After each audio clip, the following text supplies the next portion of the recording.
성도 여러분, 그간 안녕하셨습니까? 오늘 2월 22일 갈라디아서 강의 우리 함께 이제 나누겠습니다. 우리 지난주 그 갈라디아서를 봤죠. 예수 그리스도 외에는 다른 복음이 없다는 것을 강조했습니다. 오직 예수 그리스도만이 우리를 구원하고 하나님의 자녀가 되게 한다라고 하는 것이죠.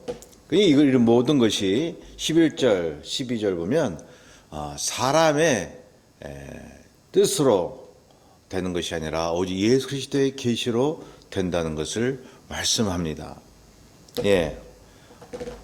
이 시간 갈라디아서 1장 11절에서 24절을 보고 있습니다. 자, 함께 성경을 펴시고 우리가 그 성경 구절을 이제 보면서 나누도록 하겠습니다.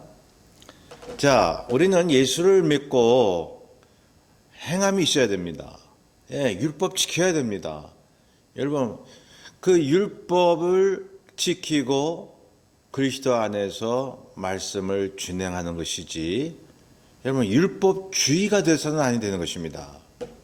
율법주의라고 하는 것은 율법으로만이 우리를 구원한다라고 주장을 하는 것이죠. 그러나 그리스도 안에서 복음을 알고 하나님의 은혜를 받고 구원받은 사람들은 오직 주님의 은혜만이 나를 구원할 수 있다는 것을 고백하는 것입니다. 그래서 주님을 사랑하는 그 믿음이 있기 때문에 하나님이 주신 율법을 지키는 것입니다. 자, 율법주의자들의 특징이 있습니다. 첫째로 하나님보다 자기의 의를 드러내는 것입니다. 여러분, 크리스천들은요, 하나님의 의로 우리가 구원받은 거예요. 우리의 의가 아니죠. 그런데 율법주의자들은 자신의 의로 구원을 받으려는 것입니다. 두 번째로 율법을 제대로 지키지 못하면서 율법을 다 지키는 것처럼 위장하는 것입니다.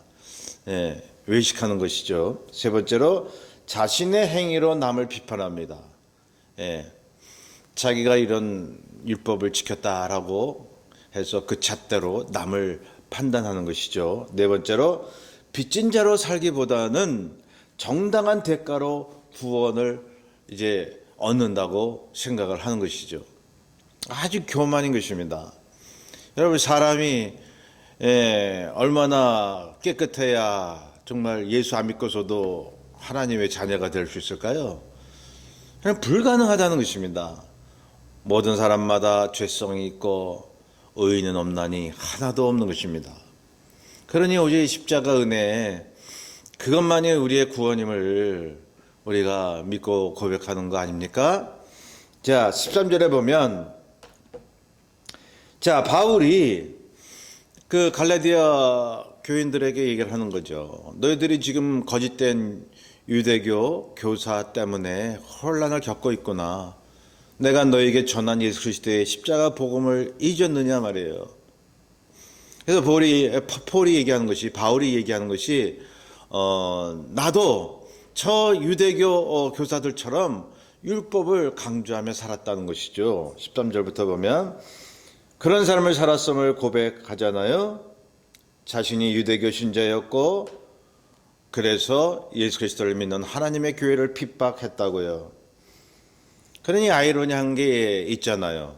하나님을 열심히 믿는다고 하는 사람들이 하나님을 핍박하는 거죠. 하나님의 교회를 아주 박해하는 것이죠. 이 바울은 예수님을 본 적이 없습니다. 그저 예수 믿는 사람들, 이런 사람들을 잡아다가 죽이는 것이 하나님 앞에 충성한 것이라고 믿었기 때문에 그는 열심을 내고 이 크리스천들을 잡으러 돌아다녔다는 것입니다. 그래서 이 다메섹 도상에서 부활하신 예수님을 만나죠. 우리가 다 알다시피 예수님이 나타나셔서 바울에게 얘기했습니다. 사울아 사울아, 네가 어찌하여 나를 박해하느냐, 핍박하느냐, 왜? 여러분, 바울은 예수님을 직접 핍박한 적이 없습니다. 그런데 예수님을 믿고 따르는 사람들을 핍박하는 것이 예수님을 핍박하는 것이라고 주님께서 말씀합니다. 여러분, 오늘날도 다 같이 예수를 믿는다고 하지만 여러분, 교회 안에서 남을 비판하고 손가락질하는 것은 주님을 향해 그렇게 하고 있는 것입니다. 항상 그 믿음과 생각을 가지고서 우리가 늘 말과 행동을 조심해야 할 것입니다. 자, 14절에 보면 그런 얘기를 하죠. 바울이 내가 내 동족 중 여러 연갑자보다 유대교를 지나치게 믿었다고. 여러 연갑자들, 그러니까 자기하고 비슷한 그런 나이를 가진 사람들보다 내가 더 유대교를 믿고 열심을 다했다고 말해요. 후회하는 것이죠. 유대주의, 율법주의로 나간 것이 참으로 하나님을 반역하는 길임을 이제 얘기하고 있는 것입니다. 그러니까 유대교를 지나치게 믿어.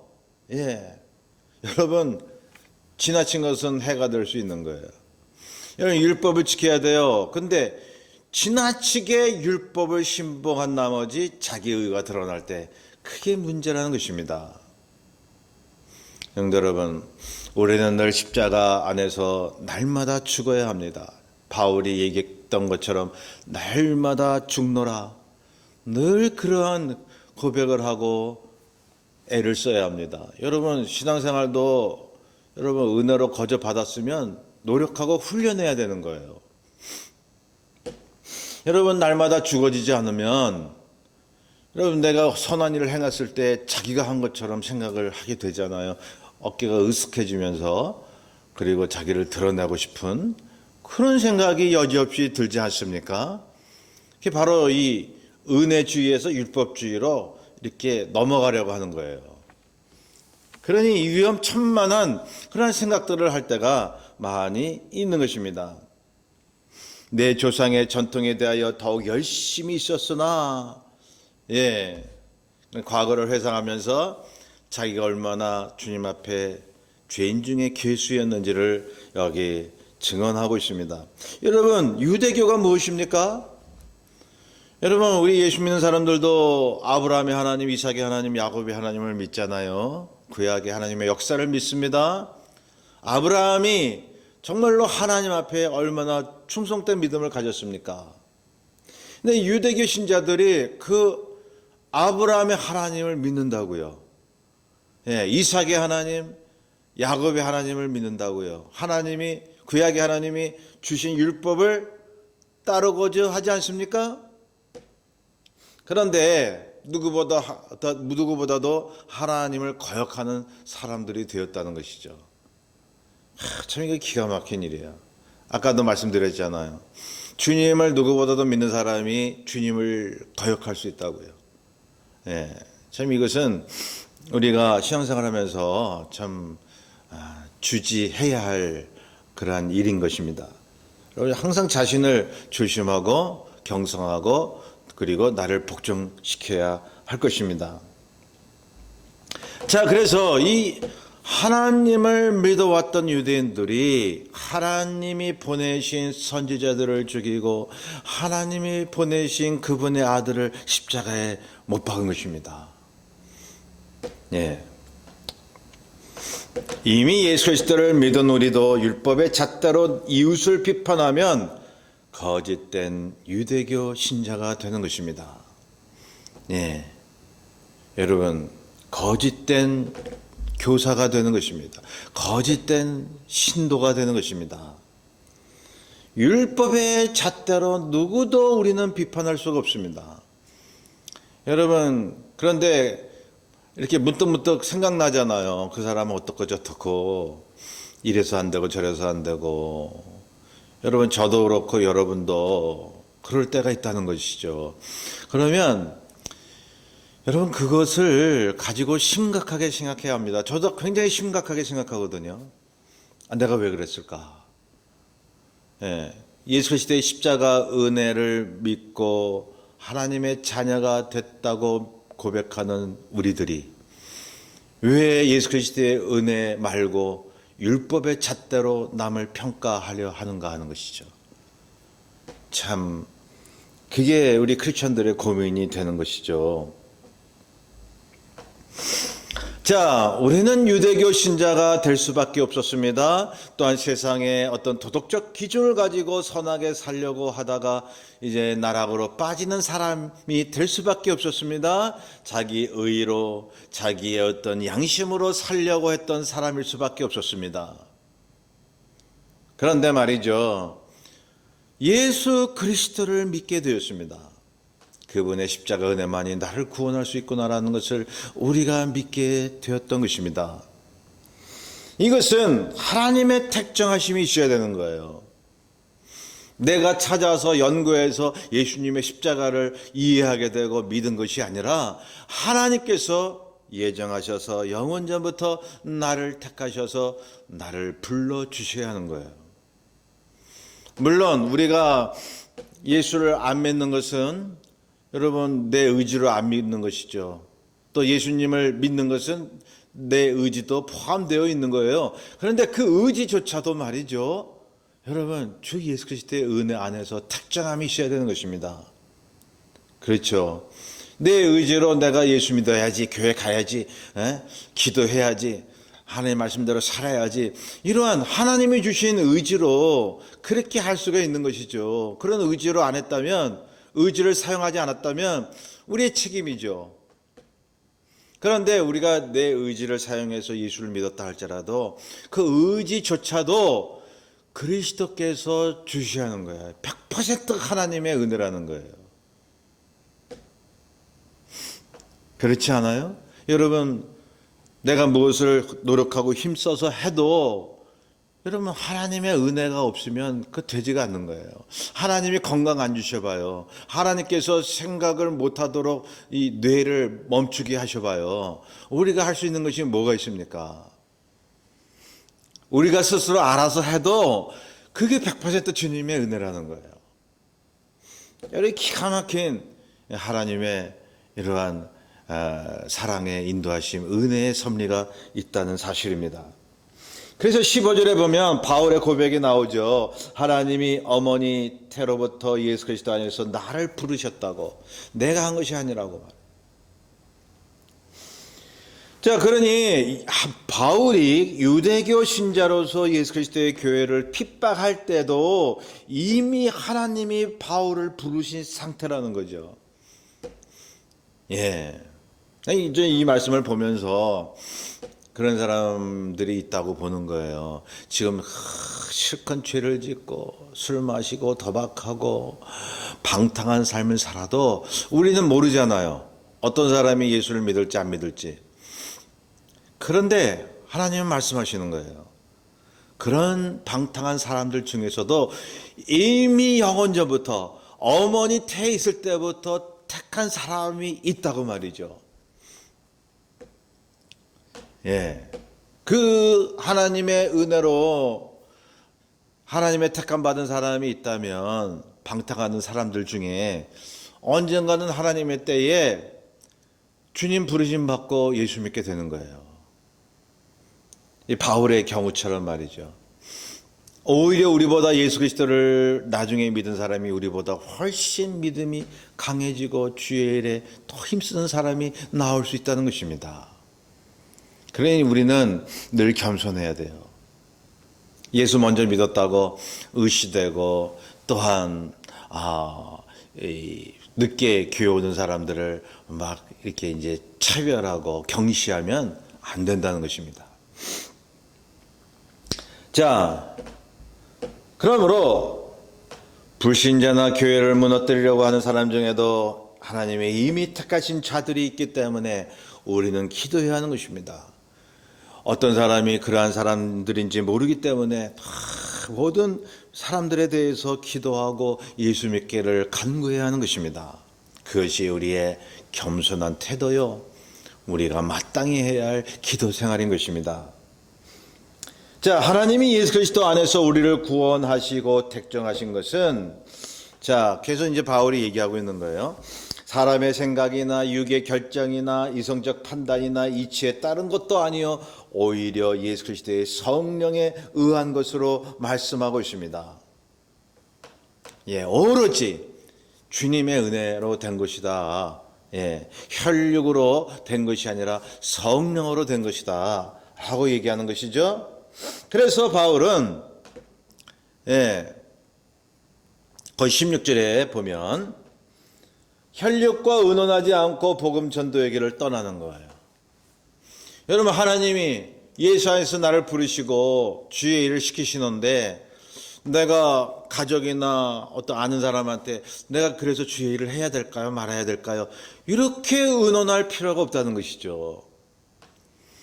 여러분, 주님께서 명하시고 주님이 분명히 살아계시고 나를 사랑하셔서 나를 사용하신다는 그 확신이 들면요, 누구한테도 물어보지 않고 주의 길을 떠나야 되는 거예요. 선교사가 됐던 목회자가 됐던 아니면 일반 성도로서 이 땅에서 사업을 하거나 직장 생활하면서 그것을 통해서 주의 일을 했던 여러분, 하나님 앞에 결정하셔야 되는 것입니다. 여러분, 교회 올 때 사람의 눈치를 봅니까? 여러분, 주의 일을 할 때에, 헌금할 때에 남의 생각을 이렇게 참고로 하면서 합니까? 여러분, 주님과 1대1로 독대하면서 결정해야 하는 것입니다. 여러분의 믿음으로 해야 되는 것입니다. 개인적인 그러한 결단으로 해야 되는 것입니다. 왜요? 하나님의 역사, 나를 향한 하나님의 구원의 역사는 하나님과 나의 1대1의 관계에서 시작이 되는 거예요. 그래서 16절에 예수 그리스도를 이방에 전하기 위해 자기 속에 하나님의 아들을 나타내시기를 기뻐하셨다고 말하고 있습니다. 그러니 여기 바울도 자신의 심정을 얘기하잖아요. 자, 예수 그리스도를 만났어요. 다메섹 도상에서. 눈이 멀었어요. 그리고 이제 주님의 음성을 듣는 거죠. 아나니아라는 사람한테 안수를 받고 다시 눈을 회복하고 그때부터 완전히 이 180도 그냥 바뀌어져 버리는 거예요. 성도 여러분, 예수를 믿는 즉시 30%, 50%, 80%만 변하는 게 아니라 100% 완전히 다른 사람으로 변하는 거예요. 변하여 새 사람이 되리라 말씀하신 것처럼 육의 사람에서 영의 사람으로 바뀌어버리는 거예요. 그건 신분적으로 그래요. 하나님이 너 내 자녀야, 의된 자녀야 라고 말씀하실 정도로 여러분 완전히 뒤바뀌어져 버리는 거예요. 구원받은 사람, 아닌 사람으로 나눠져 버린 거예요. 여러분, 그렇게 완전히 우리가 하나님의 사람으로 바뀌어버리는 것이죠. 때로 우리가 실수하고 넘어지고 죄도 짓고 그러지만 그것 때문에 덜 바뀌었다라고 말할 수는 없는 것입니다. 하나님의 자녀로 완전히 인칭을 받고 신분이 바뀌었다는 말씀입니다. 우리 행동이 부족해도 완전히 천국 시민이 됐다는 것이죠. 우리가 그래서 이제 천국 시민답게 예수님의 성품을 담는 데 성화되어 나가는 것이죠. 그게 구원받은 사람들의 삶의 과정인 것입니다. 그러니 주님 만난 기쁨이 있습니다. 천국의 그러한 그 평안을 경험합니다. 어디 가서 그 복음을 증거하고 싶고 정말로 사람을 만나고 싶고, 여러분 이런 거 경험하지 않았습니까? 예수 그리스도를 처음 믿을 때, 아니 지금도 앞으로도 우리가 주님 믿는 기쁨 때문에 여러분 믿지 않는 사람들에게 전도를 할 뿐만 아니라 믿는 사람도 자꾸 만나서 얘기하고 싶은, 그래서 우리 형제 자매인 같은 그런 신앙들끼리 모이기를 좋아하는 거예요. 여러분 6개월 동안 직장에서 믿지 않는 사람들 세계 속에서 피곤하게 살다가 여러분 얼마나 기다려져요. 주일날 교회 가서 믿는 사람끼리 서로 나누고 믿음을 서로 이야기하고 서로 격려하고 위로하는, 그 기다려지지 않나요? 여러분 믿음이 있다는 증거는 믿는 사람들을 만나고 싶어 하는 거예요. 서로 이렇게 말씀을 나누고 싶어서, 그 기쁨을 나누고 싶어서요. 바울도 그 얘기를 하고 있는 것입니다. 자, 그래서 거기 이제 18절부터 보면 그 후 바울은 게바 즉 베드로를 방문하려고 예루살렘에 올라갑니다. 15일을 함께 지냈다고 했습니다. 그리고 21절에 보면 이제 그 후 바울은 수리아와 길리기아에 가게 됩니다. 수리아가 어디 지역입니까? 다메섹 가는 길이죠. 지금의 시리아 지역이죠. 지금 지진 난데 말이죠. 시리아 북쪽에 지진이 났잖아요. 그 위에 터키 남부 쪽에 지금 큰 지진이 났습니다만은, 여러분 거기가 사실 이 기독교 역사를 이루는 놀라운 그런 터전 아닙니까? 근데 이 지진이 나서 막 너무나 지금 사람들이 고통을 당하는데요.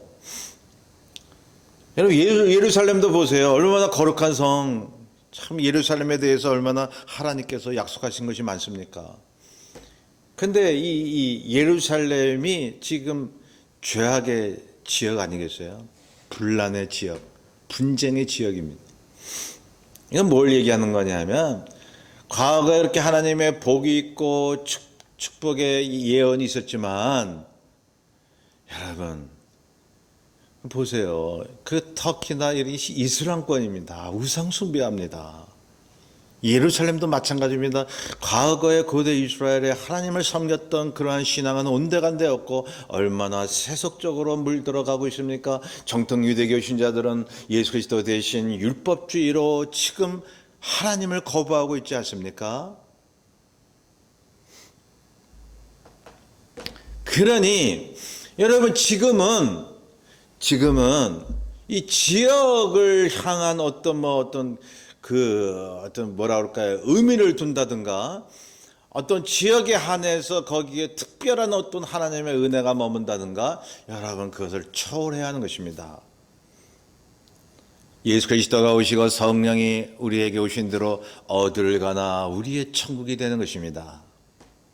자, 이 수리아와 길리기아, 여러분 이 길리기아는 소아시아 쪽에 있죠. 지금의 터키 지역입니다. 그곳에 가서 복음을 증거했던 것입니다. 증거하러 그곳으로 떠났죠. 그랬더니 바울이 전에 그리스도의 교회를 핍박했잖아요. 그래서 예수 믿는 사람들 사이에서 이 바울이라는 사람에 대해서 아주 경계를 한 거죠. 저 유대교 신자, 저 바리새인 중에 바리새인,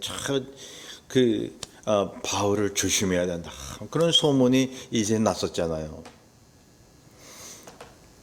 그런데 그 바울이 어느 날 예수를 믿게 되었다 이거죠. 어느 날 그 다메섹 길에서 부활하신 예수님을 만나더니 이제는 그리스도의 복음을 위해서 저렇게 막 동분서주하고 있더라 말이죠. 얼마나 기가 막히면서도 기뻤겠습니까? 거기 보세요. 바울이 예수 그리스도의 복음을 전한다는 것을 듣고 알고서 크리스천들이 하나님께 영광을 돌렸더라라고 기록하고 있는 것입니다. 예수 그리스도를 믿는 우리의 입장이 무엇이 되어야 합니까? 지금 주님 모르는 사람들, 완악한 사람들 중에는 하나님이 이미 택한 사람도 있을 것으로 믿고요. 아까 말씀드렸지만 여러분 그들 중에 예수 그리스도를 믿고 복음을 열심히 전하는 사람들을 볼 때 우리는 얼마나 기뻐할 수 있는지, 그것처럼 감동적인 게 있겠나요? 참 여러분 우리 교회나 또한 주변의 교회 또한 우리가 아는 신앙인들, 여러분 그 기다려야 됩니다. 신앙을 모르고 그리고 교회 온다 해도 자꾸 믿음의 반열에서 떨어져 나가려고 하고 세상적으로 방탕한 사람들이 어느 날 예수 그리스도의 은혜를 체험하고 우리보다도 더욱더 주님의 복음을 증거하는 사람이 된 걸 우리가 볼 수 있다면 말이죠. 여러분 그러기를 위해서 기도해야죠. 얼마나 우리 마음이 참 예수 그리스도를 믿는 그 믿음의 보람이 생기겠습니까? 그렇기 때문에 나보다 늦게 믿음을 가진 사람이 나보다 더 큰 믿음을 가질 수 있다는 생각을 갖고 늘 겸허해야 합니다. 우리는 다른 사람보다 예수 그리스도를 먼저 믿었다면 그들보다 나중될 수 있음을 알아야 합니다. 하나님께서 우리보다 늦게 믿은 사람을 우리보다 먼저 되게 할 수 있다는 것을 믿어야 합니다. 그러니 늘 겸손해야 돼요. 말씀을 알면 알수록 겸손하고 또 봉사와 하나님의 일을 더 많이 할수록 낮아져야 됩니다. 오른손이 하는 일을 왼손이 모르게끔 해야 하는 것입니다. 자, 오늘날은요 추수의 시기입니다. 여러분 몇십 년 전만 해도 참 부흥의 역사가 많이 일어났었는데요. 기독교 역사적으로 보면. 근데 지금은 마지막 때가 돼서 그런지 이 하나님께서 추수하는 시기로 말씀해 주고 있는 것입니다. 그래서 떠날 사람은 떠나는 거예요. 남는 사람은 끝까지 이 시험 속에서 견디며 주님을 의지하며 믿음을 지키는 것입니다. 끝까지 견디는 자가 구원을 얻는다고 말씀하고 있습니다. 자, 그래서 그렇게 주님을 핍박했던 바울, 그런데 회개해서 이제 주님을 믿고 그 바울이 주의 일을 위해서 열심을 다했을 때 어떻게 됐습니까? 그 바울 한 사람 때문에 로마로부터 이렇게 해서 이게 복음이 들어와 우리도 예수 믿게 된 거예요. 바울 한 사람을 하나님이 사용하셔서 전 세계에 이 복음의 그러한 열정과 기독교 국가를 이제 만들어 가는데 전초기지로 사용하신 거예요. 그러니 한 사람이 얼마나 중요합니까? 한 사람이. 저와 여러분 한 사람 한 사람이 굉장히 중요함을 주께서 보고 계십니다. 예. 한 사람 한 사람이 세상을 변화시킬 수 있기 때문입니다. 교회를 변화시킵니다. 가정을 변화시킵니다. 바울처럼 하나님께서 우리를 사용하기 원하시기에 늘 믿음으로 깨어 경성하며 기다리는 주여 나를 사용하소서 하고 기다리고 지금 이 시간 here and now 여기서 지금 주의 일에 충성을 다하는 저와 여러분이 되시기를 간절히 소원합니다. 기도하겠습니다. 사랑해 주님, 그저 감사밖에는 없습니다. 성령으로 우리를 불러주시고 하나님의 자녀가 되게 하셨으니 감사합니다. 늘 겸손한 마음으로 믿지 아니하는 자들을 위해서 기도하게 하시고 그 믿지 않는 자들 중에는 우리보다 먼저 돼서 주의 일을 할 사람이 있음을 늘 알고서 겸손하며 기다릴 줄 아는 우리들 되게 하옵소서. 감사하며 예수님의 이름으로 기도합니다. 아멘. 이 남은 한 주간도 늘 바로 같은 마음으로 빚진 자의 마음으로 주의 일에 감당하는 충성하는 우리 모두가 되길 바랍니다. 고맙습니다.